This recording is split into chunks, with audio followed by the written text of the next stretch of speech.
Hello friends, welcome to you study के इस video में हम पढ़ेंगे व्यापम, एसएससी तथा रेलवे से संबंधित मैथ्स। ये हमारा मैथ्स से संबंधित 5वां लेक्चर होने वाला है, जिसमें हमारा आज का टॉपिक है एलसीएम और एचसीएफ। बिल्कुल आसान टॉपिक है, लेकिन इसे पढ़ने बहुत ज़रूरी होता है क्योंकि इससे संबंधित क्वेश्चन बिल्कुल पूछे जाते हैं एग्ज़ाम में। ठीक है, तो प्रैक्टिस के हिसाब से ही इसको देख लीजिए, लेकिन लेक्चर ज़रूर आप अंत तक देखें। ठीक है, स्टार्ट करते हैं हमारा लेक्चर। महत्तम समापवर्तक क्या होता है? दो या दो से अधिक संख्याओं में महत्तम समापवर्तक बड़ी से बड़ी संख्या होती है जो दोनों संख्याओं को विभक्त कर दे। जैसे 35 और 42 को कौन सी संख्या विभक्त कर सकती है? 7। तो 7 इसका महत्तम समापवर्तक हो जाएगा। अब लघुत्तम समापवर्तक की बात करें तो लघुत्तम समापवर्तक होता है छोटे से छोटी संख्या जो दोनों को विभक्त कर दे। तो ये हो जाएगी हमारी 540। 12, 15, 18, 27 का लघुत्तम समापवर्तक क्या आ जाएगा? 540 आ जाएगा। आप इस विधि के द्वारा भी इसको निकाल सकते हैं, या फिर आप ऐसे निकाल सकते हैं कि 12 को हम इसका गुणज के रूप में लिखेंगे तो 4 गुणा 3। 15 को क्या लिख सकते हैं? 5 तिया 15। 18 को लिख सकते हैं हम, 18 को क्या लिखेंगे? 6 तिया 18। ठीक है, या 9 दूनी 18 भी लिखते हैं। 9 दूनी 18 ज़्यादा बेटर रहेगा। 9 दूनी 18। ठीक है, इसके बाद 27 को हम लिखेंगे 9 तिया 27। ठीक है, 9 तिया 27। अब इसमें सबसे पहले आपको लेना है, सबसे पहले आप ले लो 9 को, तो 9 ये गया, ये गया। अब 9 में 3 भी आता है, 9 को 3 गुणा 3 लिखते हैं ना, तो ये 3 3 चले जाएंगे, तो 9 बचा हमारे पास। इंटू करेंगे, अब लिखेंगे हम 4, तो 4 में 2 चले जाएगा, तो 4 लिख देंगे। फिर इंटू करेंगे 5 का, और फिर इंटू करेंगे 3 का। ठीक है, तो हमारे पास क्या आ जाएगा? हमारे पास आ जाएगा, देखो क्या आ जाएगा हमारे पास? 5 चौक 20, 20 तिया 60 और 6 नम 54। ठीक है, 540। इस प्रकार से भी निकाल सकते हैं, आगे और सीखेंगे हम।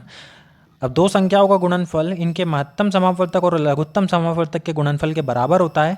ये एक पॉइंट आपको याद रखना है कि दो संख्याओं का गुणनफल उनके महत्तम समापवर्तक और उनके लघुत्तम समापवर्तक के गुणनफल के बराबर होता है। दूसरा पॉइंट है, यदि हम भिन्नों का महत्तम समापवर्तक निकालने की बात करें तो हमें जब भी याद रखना कि भिन्न में जो चीज़ बोली जाए वो अंश की निकालनी है, और हर में क्या निकालना है? हर में आपको उसका उल्टा निकालना है। मतलब दो चीज़ें हैं आपके पास, एलसीएम और एचसीएफ। यदि उनने एचसीएफ निकालने का बोला तो हर का अंश का निकालना है, और हर में क्या निकालेंगे? एलसीएम निकालेंगे। यदि वो बोलता है कि भिन्नों का लघुत्तम निकालना है, एलसीएम निकालना है, तो ये अंश का एलसीएम निकल जाएगा और हर का क्या निकल जाएगा? एचसीएफ निकल जाएगा। इसी प्रकार से भिन्नों का लघुत्तम समापवर्तक तो अंश का लघुत्तम समापवर्तक बटे हर का लघुत्तम समापवर्तक। ठीक है, अब जैसे ये अगला संख्या है हमारे पास, या तो आप इस विधि के द्वारा निकालो जो आप निकालते आ रहे हो, बाकी इसमें समय ज़्यादा लगता है। एक बार यदि ये वाली विधि आप सीख गए, गुणनखंड विधि, तो इसमें आप बड़ी आसानी से बहुत ही जल्दी इसको कर सकेंगे। ठीक है, तो देखो 15 को लिख सकते हैं 5 तिया 15। 18 को लिख सकते हैं 9 दूनी 18। ठीक है, 24 को आप क्या लिख सकते हो? 24 को हम लिख सकते हैं 8 तिया 24। ठीक है, 27 को क्या लिख सकते हैं? 27 को लिख सकते हैं 9 तिया 27। और 36 को लिख सकते हैं, 36 को लिख सकते हैं 9 चौक 36। ठीक है ना, तो देखो सबसे पहले 9 को काट दो, 9 9 जिसमें कॉमन है। अब 3, इसमें 9 नहीं है लेकिन 3 है, तो वो कट जाएगा, इसमें 9 कट जाएगा, इसमें 3 कट जाएगा, तो एक आ गया हमारा 9।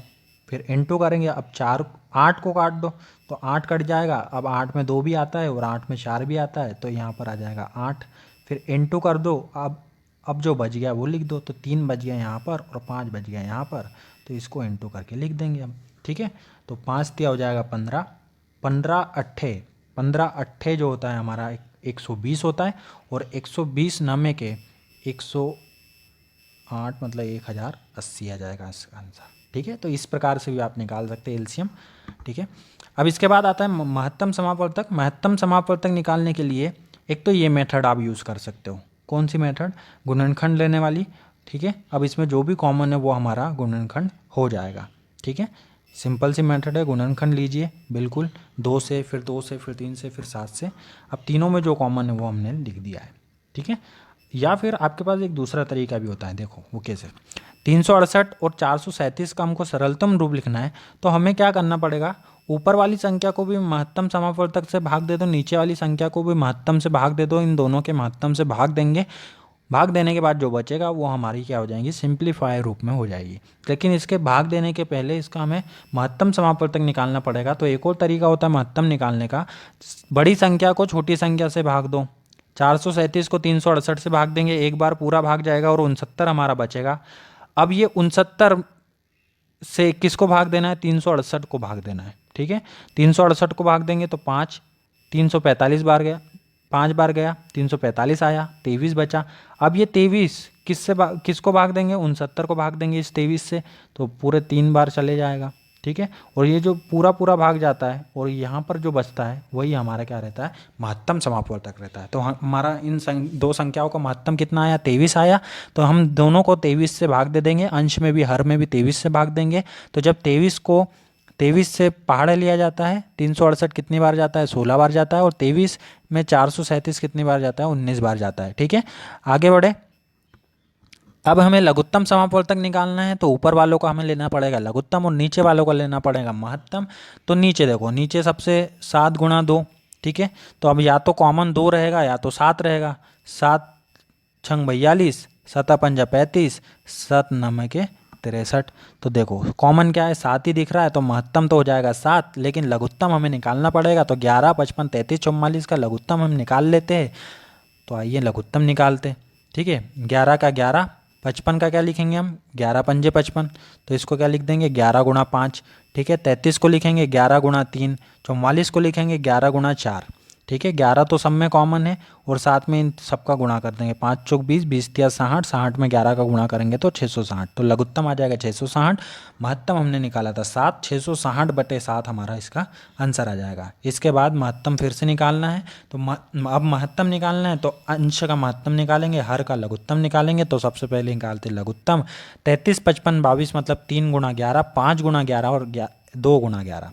ठीक है, 11 तो कॉमन है ही, तो 11, फिर 3 पंजे 15, 15 दूनी 30, 30 में 11 का गुणा करेंगे तो 330, और 14, 42, 21, 14 का क्या करेंगे, 7 गुणा 2, 42 का हम लिख सकते 7 छंग 42, और 21 का लिख सकते 7 ते 21। अब इसमें भी देखा तो हमने 7 कॉमन है, तो ऊपर आ जाएगा 7, बटे में आ जाएगा 330, 7 बटे 3 तो 330 हमारा आंसर आ जाएगा। ठीक है, इसके बाद देखो ये दिख नहीं रहा होगा, बहुत लाइट दिख रहा है ये, तो 1/3, 2/9, 5/6 और 4/27 का लघुत्तम समापवर्तक निकालना है। तो अंश का निकलेगा लघुत्तम, हर का निकलेगा महत्तम। तो सबसे पहले हम निकालते हैं महत्तम, तो 3, 3 गुणा 3, 3 गुणा 2 और 9 तिया 27। ठीक है, अब हमने देखा कि सबसे बड़ी से बड़ी कॉमन संख्या कितनी है, तो हमने देखा कि 3 है, तो 3 हो जाएगा हमारा इसका महत्तम समापवर्तक, मतलब नीचे आएगा 3। और लघुत्तम निकालने के लिए ऊपर वालों का निकालना है लघुत्तम, तो 1, 2, 5, 4 में लघुत्तम जो आएगा वो कितना आएगा, तो 5 आ जाएगा सिंगल, और 4 में 2 भी शामिल होता है इसलिए केवल 4 लिखेंगे तो 20। तो 20/3 हमारा क्या आ जाएगा, इसका आंसर आ जाएगा। ठीक है, अब इसके बाद है 5 अंकों की वह बड़ी से बड़ी संख्या याद करो जो 12, 16, 18, 24, 32 से पूर्णतः विभाजित हो जाए। तो 12, 16, 18, 24, 32 से विभाजित होने वाली संख्या के लिए 12, 16, 18, 24, 32 का हमें क्या निकालना पड़ेगा, एलसीएम निकालना पड़ेगा। 12, 16, 18, 24, 32। ठीक है, इसका एलसीएम लेना है, तो यहाँ पर लिख देंगे 4 तिया 12, 4 चौक 16। ठीक है, और इसके बाद 18 है तो 9 दूनी 18, इसके बाद 24 है तो आ जाएगा 8 या 24। ठीक है, इसके बाद है 32, तो 32 को हम लिखेंगे 8 चौक 32। ठीक है, और यहाँ पर भी ये 16 को क्या लिख सकते हैं, 8 दूनी 16 लिख सकते हैं, तो इसको 8 दूनी 16 लिख देंगे। ठीक है, बड़ी से बड़ी लेना है, 1 से लेकर 9 तक में बड़ी से बड़ी जो भी गुणा हो जाए। ठीक है, अब इसके बाद कैंसिल करेंगे, तो सबसे पहले 8 को करते हैं, ये 8 गया, ये 8 गया, 8 में 2 आता है तो ये गया, ये 8 गया, 8 में 4 आता है तो ये 4 गया। ठीक है, सबसे पहला क्या लिख दिया हमने, 8 लिख दिया गुणा। इसके बाद हम लिख देते 4, तो 4 लिख दिया। इसके बाद 4 में 2 आता है तो ये आ जाएगा, तो यहाँ क्या लिख दिया 4। इसके बाद हम लिख देंगे 9 लिख दो, तो 9 में 3 आता है और इधर भी 3 आता है, तो यहाँ पर आ जाएगा 9 भी आ गया। तो नमी 8 हो जाएगा 72, और 72 चौक हो जाएगा 288। तो 288 पूर्णतः प्रत्येक से पूर्णतः विभाजित हो जाए तो ये आ गया 288 हमारा, 288 हमारा आ गया एलसीएम अब हम इसको डिवाइड करेंगे तो 5 अंकों की सबसे बड़ी संख्या हम ले लेंगे। 5 अंकों की सबसे बड़ी संख्या क्या आएगी? 99999 है ना। और उसको डिवाइड करेंगे 288 से। तो देखो पहले ये कितनी बार जाएगा? ये पहले जाएगा 3 बार। तो 288 तिया कितना हो जाएगा? 8 तिया 24 के 4 हासिल का 2, 8 तिया 24, 24 और 2 हो जाएंगे 26, फिर आएंगे हासिल का 2, फिर आएगा 3 दूनी 6 और 2 8, 864 आया। इसको माइनस कर लेंगे तो 5, इसको माइनस करेंगे तो 3, और ये आ जाएगा यहाँ पर 1, 135, और यहाँ पर 9 और 8 कर देंगे। इसके बाद ये कितनी बार डिवाइड होगा? इसके बाद ये जाएगा 5 बार, है ना, 5 बार जाएगा। तो 5 बार इसको डिवाइड कर देंगे। 288 से 5 का गुणा कर देंगे। 5 8 40 के 0 हासिल की आ जाएगी 4, 5 8 40, 4 44 के 4 हासिल की 4, 5 दूनी 10, 10 और 4 14। तो ये ज़्यादा हो गया, मतलब 4 बार जाएगा। ठीक है, तो 4 बार लिखेंगे इसको। 4 बार अब इंटू कर लेते हैं। 208 चौक 32 के 2 हासिल का आया 3, 8 चौक 32 और 3 37, 35 का आएगा 5, और हासिल का जाएगा 3, फिर 4 दूनी 8 और 3 11। ठीक है, तो 1359 में से 1152 को घटाना है। तो ये कितना बचेगा? 9 में से 2 जाएगा तो 7 बचेगा। ठीक है, 5 में से 5 जाएगा तो 0 बचेगा, और 13 में से 11 जाएगा तो 2, 207, 207 बचा। ये 9 तो आ चुका था, अब ये 9 और आ जाएगा। तो यहाँ पर लिख देंगे 2079 में। ठीक है, फिर से अब हमें डिवाइड करना है 288 से। तो 2079, 2079 चाहिए ना, हाँ बिल्कुल 2079 में डिवाइड करेंगे 288 से। तो ये कितनी बार चले जाएगा? तो ये जाएगा हमारा, देखो 8 बार में 16, 10 बार में 2 8 8 0।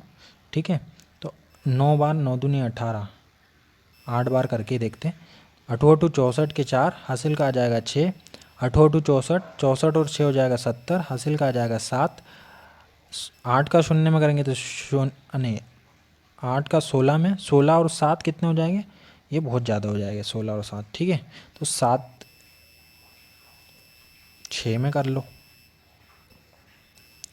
6 से करेंगे आप। ठीक है, 8 छंग 48 के 8 हासिल का आया 4, 8 छंग 48, 48 और 4 हो जाएंगे 52, हासिल का आ जाएगा 5, फिर 6 दूनी 12, 12 और 5 हो जाएंगे, 12 और 5 हो जाएंगे 17। इसमें यदि और जोड़ते तो 16 1 0 2, 2016। ठीक है, 7 बार जाएगा भाई। ठीक है, कितनी बार? 7 बार में 2016 आ रहा है, तो 2016 मतलब 7 बार में जाएगा। ठीक है, तो यहाँ पर लिख देंगे हम 7, यहाँ क्या लिख देंगे 7, और यहाँ क्या लिख देंगे 2016। अब इसमें क्या बचा है? 3 बचा, और 6 63 बच गया।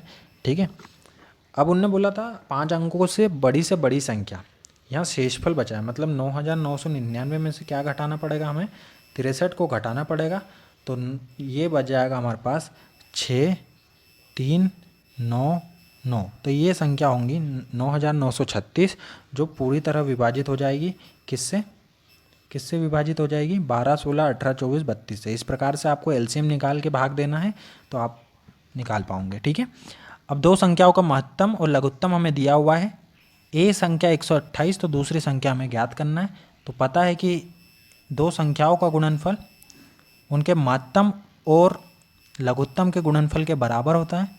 ठीक है, तो 128 से इसको डिवाइड करेंगे। 128 एकम 128, और कितना बचा हुआ है 128 में से? अब देखेंगे तो हमारा बच गया है, जो यहाँ देख लेते हैं 128। तो यहाँ बचा है 4, 8 में से 2 जाएंगे तो 6, तो 64 बच गया हमारा। और 0.5 मतलब, है ना, 64 बचा है, तो ये कितना आ जाएगा 0.5। 1.5 में 16 का इंटू करेंगे तो ये आ जाएगा 24। ठीक है, और 0 है ही हमारा साथ में, है ना, 0 है। 240 हमारा आंसर आ जाएगा इसका। ठीक है, तो ये था हमारा आज का वीडियो।